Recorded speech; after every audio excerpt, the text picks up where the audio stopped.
आर्या एक जिज्ञासु इतिहासकार और साहसी भारत के दूरदराज के जंगलों में एक गुप्त मंदिर की तलाश में थी। सदियों से मंदिर को खोया हुआ माना जाता था, लेकिन आर्या को प्राचीन ग्रंथों में एक रहस्यमय नक्शा मिला था जो उसे मंदिर के ठिकाने तक ले जा सकता था। अकेले यात्रा करते हुए आर्या को खतरनाक जंगली जानवरों, घने जंगलों और अज्ञात क्षेत्रों का सामना करना पड़ा, लेकिन वह दृढ़ थी। उसका दृढ़ संकल्प मंदिर के रहस्यों को उजागर करने की इच्छा से प्रेरित था। कई दिनों के कठिन यात्रा के बाद आर्या को दूर जंगल में एक चमकदार रोशनी दिखाई दी। जैसे ही वह करीब आई, उसने देखा कि एक विशाल मंदिर खंडहर में पड़ा है, घने लताओं और काई से ढका हुआ है। मंदिर की भव्यता आश्चर्यजनक थी, लेकिन साथ ही साथ भयानक भी थी। आर्या को अजीब सी सनसनी महसूस हुई, जैसे कोई उसे देख रहा है। एक अज्ञात खतरे का आभास उसे परेशान कर रहा था। आर्या ने सावधानीपूर्वक मंदिर के खंडहरों की खोज शुरू की। वह प्राचीन ग्रंथों में दिए गए संकेतों का पालन कर रही थी, जो उसे मंदिर के गहरे हिस्सों में ले जा रहे थे। मंदिर के अंदर आर्या ने कई रहस्यमय खजाने देखे, जिसमें रत्न, सोने और चांदी के सिक्के और प्राचीन वस्तुएं शामिल है।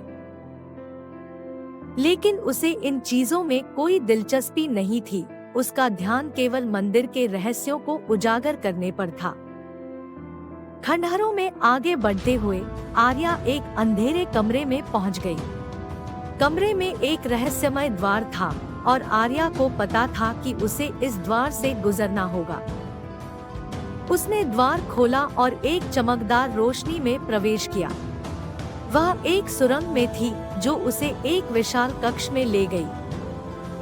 कक्ष के केंद्र में एक प्राचीन सिंहासन था और उस पर एक विशाल ताबीज रखा था। आर्या को पता था कि यह ताबीज मंदिर के रहस्यों का सबसे बड़ा रहस्य है। लेकिन जैसे ही वह ताबीज को छूने के लिए आगे बढ़ी, एक भयानक चीख सुनाई दी। आर्या ने चीख सुनते ही अपने पीछे मुड़कर देखा, लेकिन कोई भी वहां नहीं था। वह घबराई हुई और चौंक गई, लेकिन फिर भी अपनी खोज जारी रखने का फैसला किया।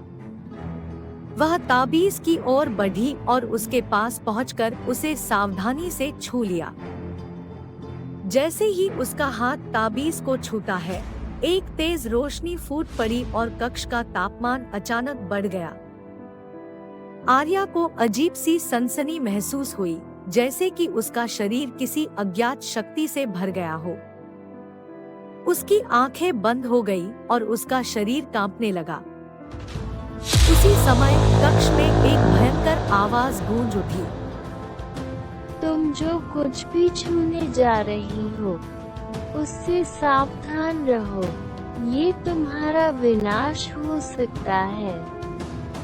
आर्या अपनी आंखें खोलती है और देखती है कि एक अस्पष्ट आकृति कक्ष के बीच में खड़ी है। आकृति का चेहरा धुंधला है, लेकिन आर्या को पता है कि यह मंदिर की प्राचीन आत्मा है। क्या आर्या ताबीज की शक्ति से बच पाएगी? प्राचीन आत्मा क्या चाहती है और आर्या को डराने की कोशिश क्यों कर रही है?